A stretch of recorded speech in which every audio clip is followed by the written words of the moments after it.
Hi SILEM stars, you're welcome back to my channel. In today's video, I'm going to teach you guys how to make a lovely Bubu dress with a stylish neckline and frills attached to it. So if you want to see how to make this dress from start to finish, definitely keep on watching. Oh, hey, I didn't see you there. Okay, so the first thing I did was I folded my fabric twice. So I folded it and then I folded it again.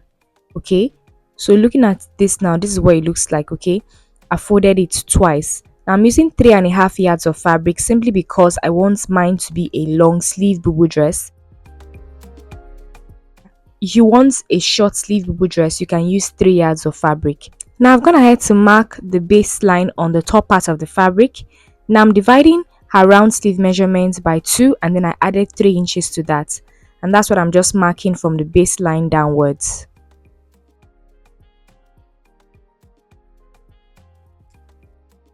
Now I'm marking her shoulder measurements divided by 2 and that's what I'm marking there. And then after that, I'm just measuring the long sleeve measurement, which is 24 inches. So from the shoulder point I marked, I just marked 24 inches and I added 1 inch allowance to that, or half inch allowance rather. I added half inch allowance to that. Now I'm just connecting all the way down to the point where I marked the round sleeve.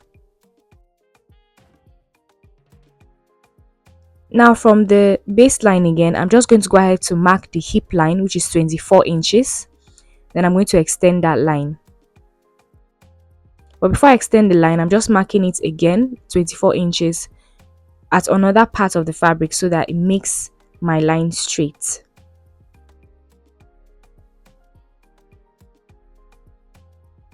Now I'm just going to divide the hip circumference by 4, mark that on the hip line, and then I'm adding 5 inches allowance to this. Because this is a bubu dress, it's not fitted at all, so I want it to be very loose. So I added 5 inches allowance to that.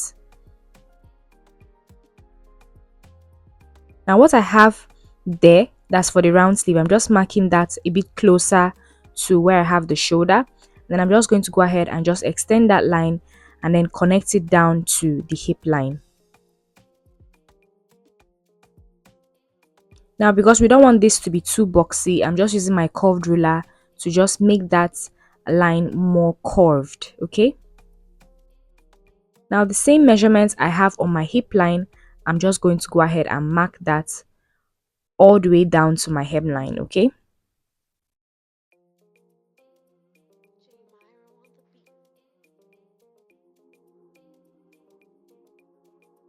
and then I'm going to extend the line all the way down to the hemline.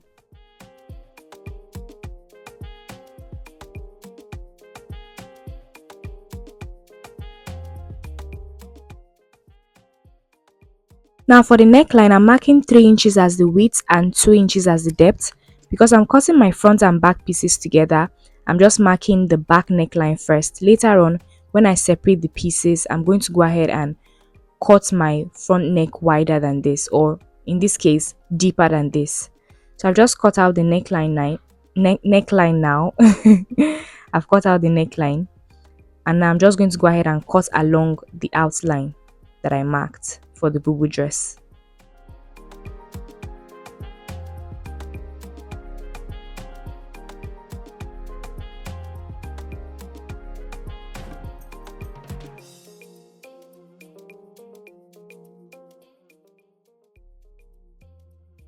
Now I've gone ahead to separate the pieces. So for the neckline for the front, I'm just going to go ahead and come down from the baseline by 3 inches.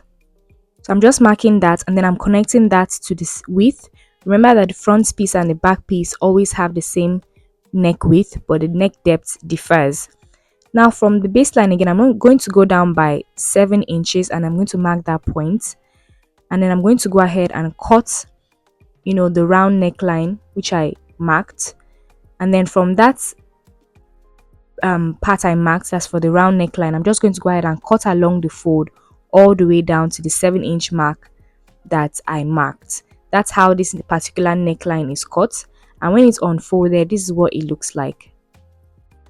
It's round and then it has a tiny slit right there. So I'm going to fold my front piece yet again so that I can cut out, the piece that goes on top of the neckline. Now for that piece, from the width of the neckline, I'm just marking 5 inches.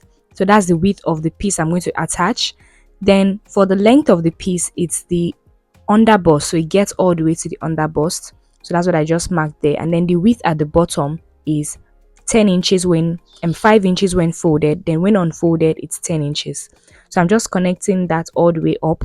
So as you can see, it's not a straight piece from the neck down. It's kind of slanted going downwards. Okay. So now once I've gotten that marking on one side, I'm going to fold my fabric again to make sure that I'm able to mark, the same thing I marked. I'm going to be able to mark it on the other side, okay? So just by placing, by folding the fabric, the chalk marking is replicated on the other side. So once I have that done, I'm just going to go ahead and just define, that marking with my chalk. And then I'm folding my fabric again so that I can now place, the piece I want to use to cut the piece I want to join. I'm just going to fold the piece and then I'm going to place it on top my, fabric. And then I'm just replicating that same marking I marked on my fabric, okay? So just the same thing, the neckline, all of that, the width of the neckline, how deep the neckline goes. I'm just replicating all of that on this piece. Now this piece is actually called a crepe fabric. So once I have that marking done, I'm just adding ½ inch all the way around because I'm going to fold this in and then sew it down. So it's important to add ½ inch allowance so that you don't eat into the actual measurements that you need. Okay. So I also cut out the neckline, both the round one and the slit that the front piece has. Okay. So this is what it looks like. So I'm going to use this as a facing now. Now I went ahead to gum this with a hairstay, and then I also made sure to fold and iron that ½ inch allowance as well, so it's easy for me to join it to my piece. Now I'm placing the right side of my facing on the wrong side of my front piece, and then I'm going to go ahead and join the neck together. Then when I flip it, the facing comes to the right side. Okay, so make sure you're joining or you're facing the right side of the facing on the wrong side of the fabric. Now I'm just going to go ahead and just pin my facing in place. Just pin the facing in place. Now for my fringes or frills, I'm using 1 yard. I just folded it twice so that it's the width of the bottom part of my facing. So once I have the width I want, I'm just going to take out the fringe and then just sew it down so that it's one piece as it's folded. And once I have it as one piece, all I'm going to do is I'm going to place it under the facing, okay?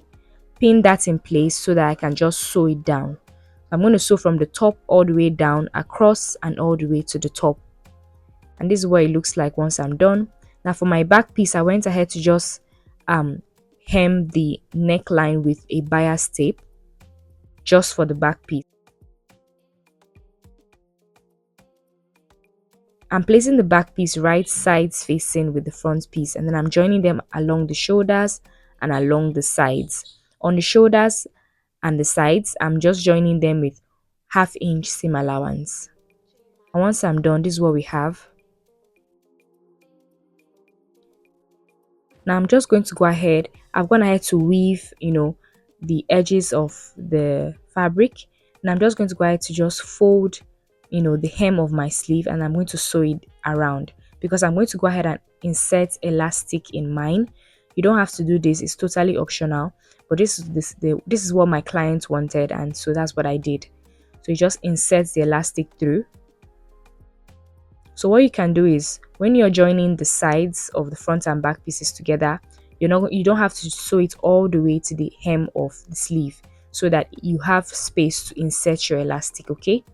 So once you've inserted your elastic, all you have to do is just tack it in place so that it doesn't fall back into the channel. And that's it, guys. That's how to make this lovely Boubou dress with frills and an elastic puffy sleeve. Thank you guys so much for watching.